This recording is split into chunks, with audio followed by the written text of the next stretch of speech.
Buenos días, queridos amigos de la Fábrica de la Ciencia. Hoy vuelve con nosotros un viejo amigo y colaborador de la fábrica de los primeros, José Ignacio Canudo. Muy buenos días, José Ignacio.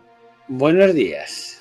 Bueno, está con nosotros nuestro experto en dinosaurios o animales prehistóricos, porque también en su momento estuvimos hablando de otros animalitos anteriores y posteriores a la época de los dinosaurios. Pero hoy vamos a hablar de uno de los quizás el más famoso, el que todo el mundo conoce. He escuchado en un programa de radio a Radio Aragón, Ágora, que lo conoce tanto los padres como los niños, el T-Rex o Tiranosaurio Rex. Y ahí hay novedades sobre este bichillo, ¿no? Bueno, sí, Tyrannosaurus Rex puesto a ser en la calle de la fama de los dinosaurios, si alguna vez estuviera, sin duda sería el que tendría más estrellas, ¿no? Es el más famoso, el más conocido por grandes y mayores, el que ha estado en más programas y en más películas. Y bueno, si quieres luego podemos hablar si esa fama es merecida o no es merecida, pero la fama es la que es, ¿vale? Y es el más conocido. Y una de las consecuencias de ser el más conocido y el más famoso popularmente es que también, claro, los científicos no están lejos de su entorno. Y claro, es uno de los dinosaurios más conocidos y más trabajados, y que se permite la expresión, más investigaciones se hacen, más vueltas se le da a los huesos que se conocen para intentar descubrir más cosas de él, ¿no? Y todos los años hay nuevos descubrimientos. Hay que decir, Jorge, que es un dinosaurio que se conoce bastante bien. Hay bastantes ejemplares, más o menos completos, o sea, se conoce bastante bien la anatomía y hay bastantes ejemplares de este dinosaurio, lo cual siempre es una excepción. Siempre pensamos que conocemos mucho a estos animales, pero siempre hay que pensar que estos fósiles son raros y excepcionales. Pero el T-Rex es uno de los que quizá de los dinosaurios más completos y mejor conocidos, ¿no? Y entonces, bueno, pues eso hace nuevas investigaciones, nuevas polémicas, nuevas controversias y, bueno, si eso hablamos de alguna de ellas. Por supuesto, adelante. Vamos a hablar de este bichito, ¿no? Precisamente era bastante grande. Los había más grandes, ¿eh? Eso sí que es verdad. Pero este era, como tú dices, muy popular. Y qué curioso, ¿no? Que se encuentre tantos ejemplares, ¿no? Bueno, viene de una formación geológica del centro de Estados Unidos que se llama la formación Hell Creek, que aflora muy bien en el centro, en el norte, en lo que sean los estados de Colorado, en fin, y Dakota. Aflora muy bien, es una zona desértica, y entonces eso es una ventaja. Eso es una ventaja porque las rocas, si afloran bien, hay muchas más posibilidades de encontrar los fósiles. Luego, sí, los primeros restos se encontraron a principios del siglo XX, y entonces, pues claro, dada la popularidad de este dinosaurio, pues ha sido una formación que ha sido muy prospectada, que se ha mirado mucho, que se ha buscado mucho, y eso tiene una ventaja. Si tú buscas y encuentras, tienes muchas más posibilidades de encontrar. Y eso, pues, y más con la fama de este dinosaurio, pues ha habido muchas expediciones a buscarlos y a encontrarlos. Eso ha hecho que haya, pues no sé, puede haber ahora mismo 2 o 3 ejemplares bastante completos y 20 o 30 parcialmente completos, lo cual, insisto, para dinosaurios es mucho. Los conocemos pequeños, grandes, se han hecho estudios sobre si son machos o hembras, en fin, hay muchos trabajos. Por eso es una curiosidad de que haya tantos ejemplares, pero no lo es tanto por esta singularidad, ¿no? Entonces, el año pasado hubo un artículo, sí que es un poco, entramos por una cosa polémica, de unos investigadores, de una investigadora suizo-brasileña, que, pues bueno, estudiando el interior de su cerebro, hoy en día con las nuevas técnicas de los CT scan, ha sido una pequeña revolución en paleontología, porque nos permite estudiar el interior de los cráneos, obviamente, sin alterarlos, ¿no? Hay muchos cráneos de dinosaurios que se conocen, pero ¿cómo reconstruimos el cerebro que está ahí dentro? Pues para hacerlo, o bien se destruye el cráneo, o lo hacemos secciones con rayos X, los TAC. ¿vale? Lo que nos hacen muchas veces cuando vamos al médico que tenemos Ujú. un problema médico, pues es exactamente el mismo aparato que se utiliza para ver cómo anda nuestros huesos, nuestra cabeza, es el que se utiliza en paleontología. Y con eso esta investigadora ha hecho un estudio de la reconstrucción del cráneo. Hasta ahí bien, no es la primera que se hace del T-Rex, pero esta investigadora lo que propuso es que tenía tantas neurones el cráneo del T-Rex como que tenía muchas, ¿vale? Y tal era el número que sería equivalente a algunos primates. Bueno, eso tenía unas consecuencias que ella misma, yo creo que pues se calentó, si se me permite, o quiso sacarle más partido divulgativo y dijo que podría tener incluso una cuestión cultural, incluso podría manejar objetos. Claro, eso dentro de los paleontólogos causó un cierto revuelo. Podemos hablar de lo que es inteligencia, ¿no? Ella venía a decir que era más inteligente en un resumen periodístico, simplemente era más inteligente que lo que normalmente se suponía, una frase que no dice nada, pero que suele ser bastante habitual, y que podía, eso, insisto, mover objetos y tener su cultura. Eso, bueno, trajo lo que te decía, una pequeña revolución, sí, no, bueno, ciencia, en fin, eso es ciencia y eso no está mal porque un científico propone algo distinto y remueve conciencias y a trabajar a favor o en contra.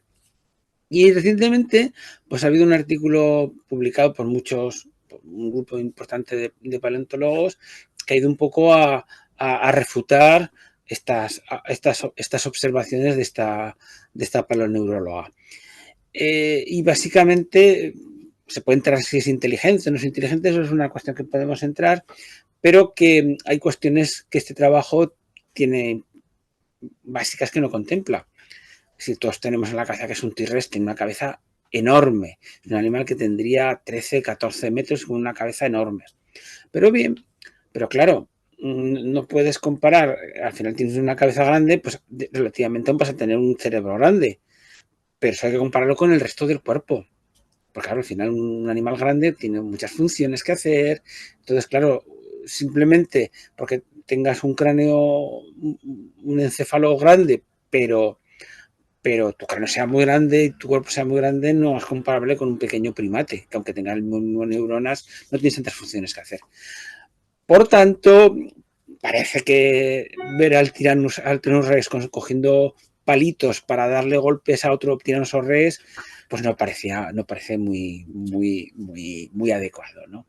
Y luego también lo he comparado con cráneos de solamente, pues, el interior de la cavidad craneal puede estar lleno del cerebro, pero como pasa en otros animales, como los cocodrilos, pues tiene líquidos y tiene otras sustancias, que todo no está lleno del cerebro.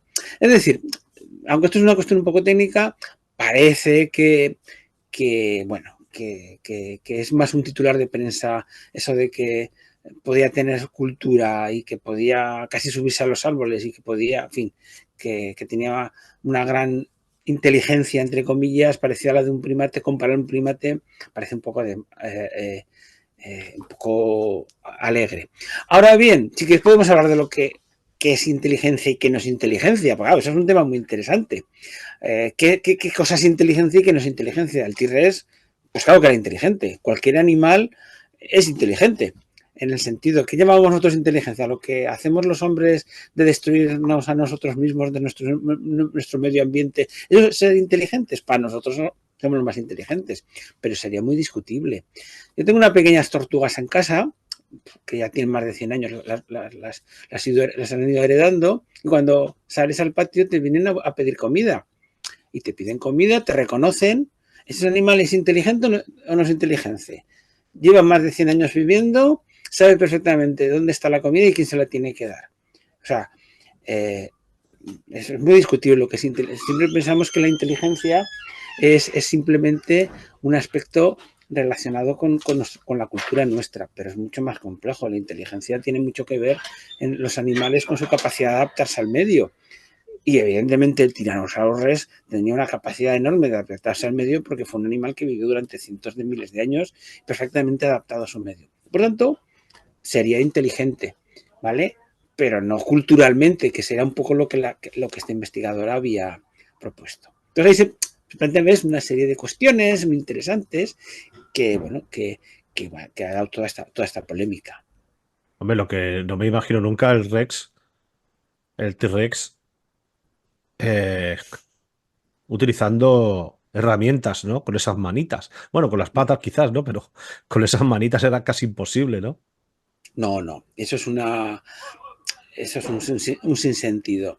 El T-Rex lo que hizo como otros grupos de terópodos tiene una cabeza enorme y lo haría todo con la cabeza, pero no, aunque pudiera pensar, ¿no? Pero básicamente se alimentaba, cazaba todo con la cabeza. Tiene unas manos absolutamente diminutas que servirían pues para casi nada, vestigiales prácticamente, ¿vale? Entonces, pensar que hacía herramientas o usaba herramientas, además no lo necesitaba. La línea de la evolución ha llevado, cada línea de evolución, cada grupo tenemos adaptaciones a nuestros problemas, ¿vale? Los primates, como somos nosotros, nos hemos adaptado por liberando las manos, ¿vale? Y tenemos unas manos muy adaptados a hacer muchas cosas. Pero otros animales no han seguido otros caminos evolutivos, que no son ni mejores ni peores, son distintos. Entonces el T-Rex, como otros de su linaje, pues aumentaron la cabeza, la hicieron muy poderosa. Y entonces, bueno, esa fue su línea evolutiva y les fue bien. Cazarían, predarían, en fin, se relacionaban con sus congéneros, por tanto, y vivieron, insisto, cientos de miles de años. Pues para su grupo serían, si me permite, inteligentes. No culturalmente, pero sí inteligentes. Pues a mí muchas veces no me gustan esas expresiones que a veces dicen, es que se ha descubierto que tal dinosaurio o tal animal era más inteligente de lo que se creía. ¿Qué es lo que se creía? Yo entiendo que a veces se hacen ¿cómo se llama? Titulares de prensa. Pero bueno, hay que tener en cuenta, Sensacionalistas, titulares sí, sensacionalistas. que no solamente lo hacen los periodistas, que a veces los propios científicos Mm. para llamar la atención lo hacen, no sabemos, pero son innecesarios. Yo creo que hay que ser, en fin, que hay que divulgar, por supuesto, y dar a conocer las cosas, pero no es necesario buscar un titular que no sea verdad, vamos. Hay una imagen que seguro que a muchos oyentes le viene a la cabeza, y entre los que me incluyo, sobre todo en películas y películas de los años 50, 60, ¿no? De dinosaurios, típica lucha entre un Rex y un Triceratops. ¿Realmente coincidieron en el tiempo?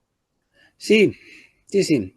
Sí, precisamente Tyrannosaurus Rex y el Triceratops verdadero, porque dentro de ese grupo hay Mm. muchos dinosaurios que son estrictamente norteamericanos y asiáticos, ¿vale? En Europa nunca estaron. O sea, aquí no vamos a encontrar un Triceratops. Y si lo encontráramos seríamos famosos, que tampoco me importaría. Y están en la misma formación geológica. Por eso esa de encontrarlos juntos en las mismas formaciones geológicas es cuando se hizo una famosa exposición en el Museo de Historia Natural de Nueva York en los años 20, en los años 30, que durante 40 o 50 años o más ha sido objeto de toda esa imaginería en películas y sobre todo y libros sobre la lucha entre el Triceratops y el Tyrannosaurus. Por tanto, coincidían. Ya no tengo claro que, bueno, en un momento determinado, el Triceratops fuera, sobre todo adulto, fuera una presa del Tyrannosaurus, porque Triceratops era un animal muy grande, muy poderoso, que no creo que fuera muy bien protegido, por lo menos los ejemplares adultos, que fuera precisamente una presa de los tiranosaurios. Justo es decirlo que hay huesos de triceratops que tienen dentelladas en los huesos importantes de un terópodo grande. Lo que pasa es que muchas veces nunca sabes saber si fueron producto de la caza o fue producto de un aprovechamiento de una carroña. ¿vale? Nunca hay que olvidar, esa es otra de las polémicas con Tyrannosaurus, que si era un cazador activo, no era un cazador activo. Las películas de Parque Jurásico lo vemos ahí cazando a los pobres humanos. Entonces, bueno, Tyrannosaurus era un animal muy grande, no correría como tenemos la idea que en la cabeza. Correr básicamente es que se tienen los dos pies en el aire, ¿vale? Eso es correr. Si tienes un pie en el suelo, eso es andar. Entonces, dado su gran tamaño, podría andar rápido, ¿vale? Y de hecho, nos cazaría a la de 3 a cualquiera de nosotros, no nos escaparíamos, no habría problema. Pero correr no sería capaz de correr. Claro, al no correr también dificulta lo que sería una caza. Entonces, bueno, como estos grandes predadores, yo creo que muchas veces la polémica no es si era cazador activo o era carroñero, pues comería lo que pudiera. Quiero decir, si tenía oportunidad de cazar, cazaría, pero si encontraba un titanosaurio muerto, pues un gran saurópodo muerto, pues evidentemente se aprovecharía de él y comería su carne. O sea que no hay que olvidarlo. Y ahora me estoy acordando de los grandes osos polares, que son grandes cazadores, pero si se encuentran una carcasa de una ballena es una fiesta, ¿vale? Porque claro, pueden alimentarse de un recurso fácil durante mucho tiempo. Pues imagínate un gran saurópodo.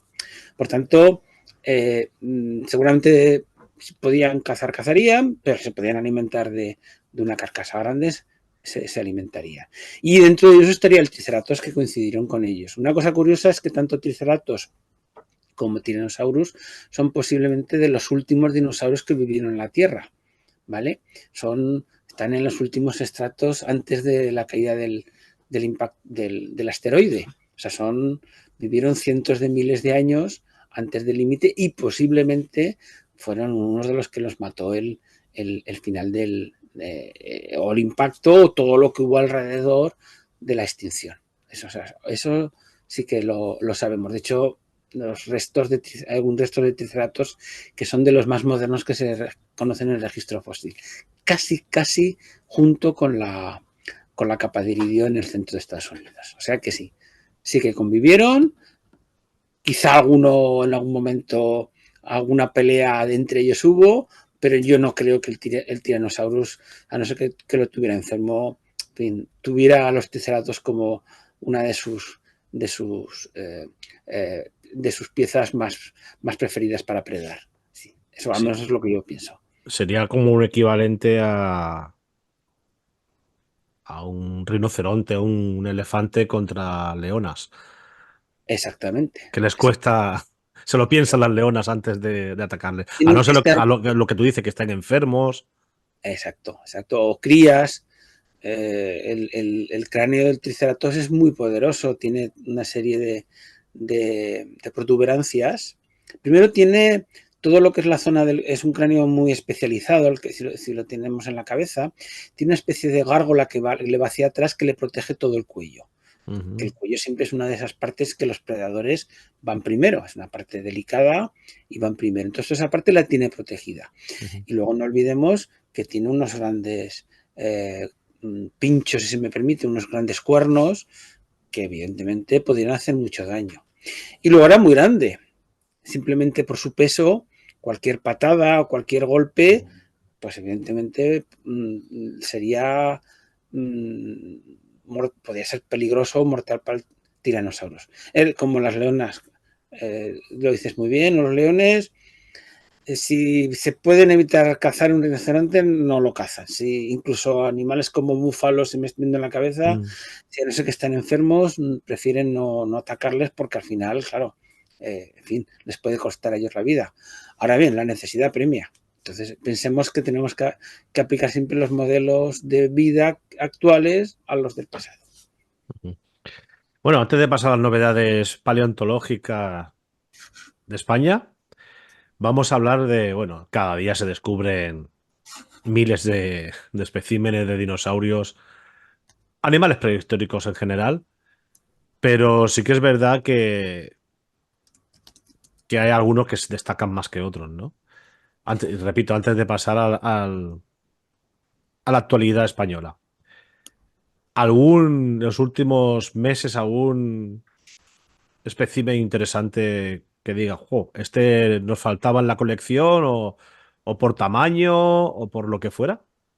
¿Te refieres, por ejemplo, de que sean en el extranjero, ¿no? Sí, sí, exacto, a nivel mundial. Bueno, la verdad que hay muchos, hay muchos restos de, la verdad que hay muchísima gente trabajando en, en en paleontología a nivel mundial. La verdad que se puede decir que hay una auténtica revolución, si me permite la expresión, y bueno, hay muchas posibilidades. Uno que, por ejemplo, a mí me ha hecho me resulta curioso, es un enorme ictiosaurio que se ha encontrado en el Reino Unido, en Inglaterra, ¿no? Hay bueno, los nombres, ya sabes qué pasa con los paleontólogos, que les ponemos unos nombres que a cuáles son más difíciles. Yo soy muy malo, siempre soy muy malo con los nombres. Su nombre es Ictiogitan severnensis. Bueno, es igual. Lo importante para eso es que los ictiosaurios, si alguno no se acuerda de ellos, los ictiosaurios son un grupo de reptiles marinos que vivieron sobre todo en el Triásico y en el Jurásico, ¿vale? Son reptiles marinos que son como si dejamos los delfines del Jurásico. Aunque son reptiles, su aspecto se parece más a un delfín que a un reptil en la cabeza. De hecho, no podrían salir a tierra firme, no tenían miembros para poder andar, solo tenían aletas, tenían un cráneo muy alargado, lleno de dientes. En fin, sería la adaptación a la vida marina por parte de los reptiles, la mayor adaptación, ¿vale? Porque hay otros reptiles que sí que tendrían mejor capacidad, pero estos, como nuestros delfines, no saldrían, aunque son mamíferos, no saldrían de tierra firme.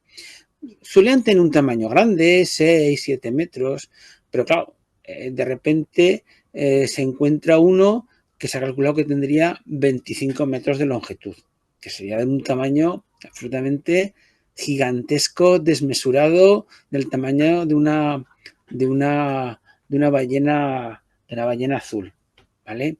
Eso lo hace un animal gigantesco. Sus vértebras son enormes, vamos, un gigante totalmente imprevisto, ¿no? Y nos viene un poco a decir lo que muchas veces hablamos, que estamos redescubriendo el registro fósil, nos quedan muchas cosas por descubrir.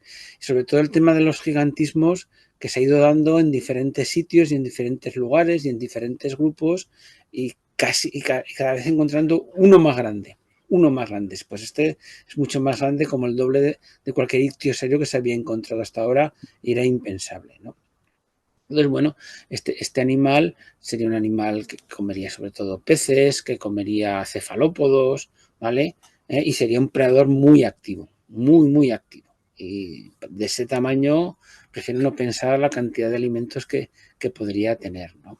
Ese sería el ictioyitán, el ictioyitán. Nos quedamos con ese nombre, ¿eh? Viene del Reino Unido, del Somerset, que una región del sur del Reino Unido, y que bueno, se ha publicado este año, que yo sepa aún no está expuesto en ningún museo, pero pronto esperamos verlo. Pronto esperamos verlo. ¿Lo conocías? ¿Lo habías oído de él? No, no, no, no, no. La verdad es que tengo muchas ganas. Ahora, cuando acabe la entrevista, voy a mirarlo por internet porque tengo ganas de verlo. Porque siempre me ha llamado la atención mitosaurio, el gran parecido que tienen con los delfines, ¿verdad? Sí, Fíjate, eso es debe ser, bueno, la forma hidrodinámica, pero tan parecidos, ¿eh? Eso es lo que llamamos en geología y en paleontología y en biología una convergencia, Ujú. ¿vale? Una convergencia. Los animales resolver un problema de la misma manera y tenemos un modelo hidrodinámico para nadar, que son los peces, ¿vale? La forma de los peces es la forma más eficiente para nadar en el agua, la de los peces que nadan, no las que están en el fondo. ¿Qué es lo que hacen otros animales vertebrados que no son peces por evolución? Pues convergen con esa forma. Y entonces, bueno, en este caso de los delfines, pues tienen esa forma, si se me permite, de pez, aunque no son peces, ¿eh? No son peces, no tienen nada que ver, es una convergencia. Es lo mismo que cuando tenemos una mariposa y un pájaro. Los dos vuelan, los dos tienen alas, porque tienen órganos para la misma función, pero no tienen nada que ver evolutivamente. Una mariposa no tiene nada que ver con un pájaro, pero convergentemente pues han desarrollado alas que les hacen la misma función.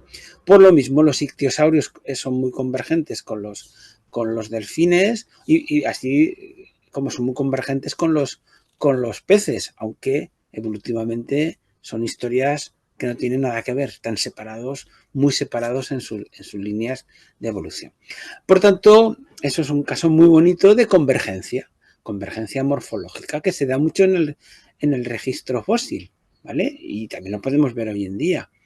Y es muy importante reconocer en el registro fósil lo que es convergencia de lo que no es para clasificar bien los fósiles. En este caso es muy claro, pero imaginemos que hay en casos en que no es tan claro que esa convergencia y tenemos bueno, que descubrirlos. Es una de las tareas que hacen los paleontólogos que a veces nos resultan difíciles, nos hacen difíciles precisamente reconocer esa convergencia. Pero bueno, eso es uno de los trabajos que hacen los paleontólogos. Pero en este caso es muy fácil. En este caso no tiene ninguna dificultad hacerlo, descubrir esta convergencia. ¿Vale? Pues es un bicho muy chulo, sí. Tenemos algo menos de 9 minutos para hablar del panorama actual español, paleontológico. Sí, hay. La verdad que eh, es muy activo, está siendo muy activo precisamente los paleontólogos españoles. Si se me permite la expresión, vamos, hay trabajos de todo tipo de invertebrados, de vertebrados, de plantas, muy activo. Bueno, ya que estamos hablando de dinosaurios, pues yo, si me permites, quiero destacar uno de los últimos que han llegado no solamente a España, sino al registro español. Si te digo el nombre, vas a saber dónde viene. El Riojavenatris, ¿verdad? El Riojavenatris, ya sabemos de dónde viene, de La Rioja. De La Rioja, ¿vale? sí, tanto. No hay que estudiar en Harvard para, para ver. Pues es un dinosaurio muy interesante, el Riojavenatris. Son restos que se pueden ver en el Museo de Igea, en La Rioja, un museo muy chulo con ejemplares muy bonitos que vale la pena conocer. Rioja es muy famosa precisamente por su registro en pistas fósiles, en pisadas fósiles de dinosaurios, pero también tienen huesos. Y este es unos restos que se conocen desde hace 20 años y mis colegas de la Universidad del País Vasco, liderados por Iker Isasmendi, pues lo que ha hecho es estudiar estos restos y ha demostrado que es nuevo, que nunca estaba descrito y lo ha llamado Riojavenatris. Mirad, aunque con este nombre, pero ¿a qué nos estamos refiriendo? Pues es un dinosaurio muy pariente, muy cercano del famoso Spinosaurus, que ese ya nos suena más. El famoso Spinosaurus de las últimas películas de Parque Jurásico, ese que tenía como una especie de vela detrás, en fin, que se zampaba al Tyrannosaurus Rex, para que nos entendamos, porque incluso hay espinosaurios más grandes que el Tyrannosaurus Rex.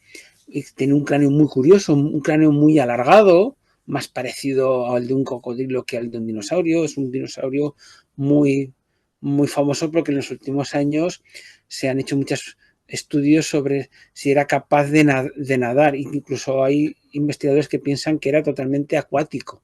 Famosos Spinosaurus, hay unas reconstrucciones preciosas por internet que vemos a Spinosaurus nadando más parecido a un cocodrilo que a un verdadero dinosaurio. Pues es un pariente de Spinosaurus, más antiguo, no lo conocemos tan bien. En España Estos dinosaurios que se llaman Spinosaurus se conocen desde hace tiempo. Nosotros en Aragón hemos encontrado muchos restos, sobre todo dientes. Y pues, ha demostrado a nuestros colegas que es nuevo, que estaba sin describir, ¿no? Y proviene de ahí de La Rioja, el Rioja Venati. Sobre todo se conoce una pata casi completa, muy chula, muy bonita, que se puede ver en el museo, ¿vale? En el Museo de Igea, muy recomendable para los forofos de la paleontología, y siempre es un buen sitio La Rioja para visitarlo, no solamente por el vino, sino también por los dinosaurios. Y ya para finalizar, mi querida tierra de Aragón, ¿alguna sorpresa ha dado en los últimos meses?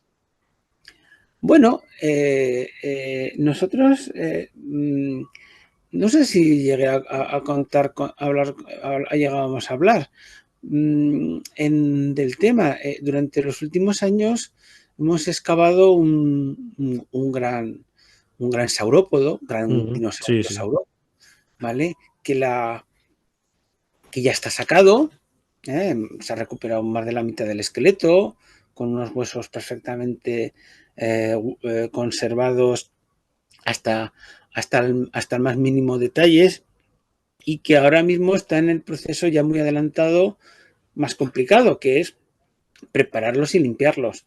Porque muchas veces la cosa de la noticia en la prensa distorsiona lo que luego es la realidad. Es la noticia en la prensa, en la excavación, pero en realidad, hasta que no pasan incluso varios años, 4 o 5 años, no se pueden estudiar. Y ahora ya estamos en la fase de poderlo, ya empezar a poderlo estudiar, a saber lo que es exactamente, ¿vale? Y mi colega Diego Castanera ya está con ellos, ya está con los huesos, ¿vale? Yo espero, bueno, que quizá la próxima vez que nos veamos ya podamos avanzar un poco más. Es muy grande, no sé si será el más grande que se ha encontrado en España. Ya sabes que esto del más grande siempre es un poco más relativo, pero está siempre en todos de los más grandes. Y aún no tenemos claro al grupo a que pertenece. Nos parece que pertenece a un grupo muy antiguo que hay en el Jurásico de España, pero por el momento no estamos seguros. Y yo creo que esa va a ser una novedad importante, y esperamos que si no hay dificultades en los próximos meses salga ya en la prensa y podamos, en fin, podamos hablar ya con más detalle de él, ¿no? Bueno, hay muchas otras cosas, pero bueno, eso yo creo que es una de las cosas que por lo menos desde aquí, desde Aragón, desde nuestro grupo Aragosaurus, que recomiendo que el que tenga curiosidad que vea nuestra página web, simplemente poniendo Aragosaurus sale la página web y podrá ver todas las novedades. Bueno, ahora por ejemplo tenemos puesto un curso de paleontología de huevos de dinosaurios en Loarre, un curso de la Universidad de Verano, el que le guste la paleontología, que tenga la posibilidad de tocar, limpiar y preparar huevos de dinosaurio, lo puede hacer este año. Es decir, no paramos, y no solamente de divulgación, sino cosas como esta que de alguna manera pues a los más interesados les puede gustar. No hay todos los días la posibilidad de trabajar con huevos de dinosaurio Esto, reales. estos cursos y campamentos de verano son maravillosos. Yo que he participado en algunos en el ámbito de la arqueología, pero parecidos también a la paleontología. Y la verdad es que son maravillosos porque haces unos amigos También, y claro. momentos únicos increíbles. Bueno, José Ignacio, lo tenemos que dejar aquí. Más adelante volveremos a contactar contigo de nuevo para seguir hablando de la actualidad. Escogeremos también otro bichito por ahí, cuando te digo bichito, de varias toneladas, para seguir hablando de ellos. Y nada, desearte un feliz verano, que ya está aquí a la puerta de la esquina. Y en breve nos volveremos a ver. Un saludo. Un saludo, Jorge. Cuídate. Chao.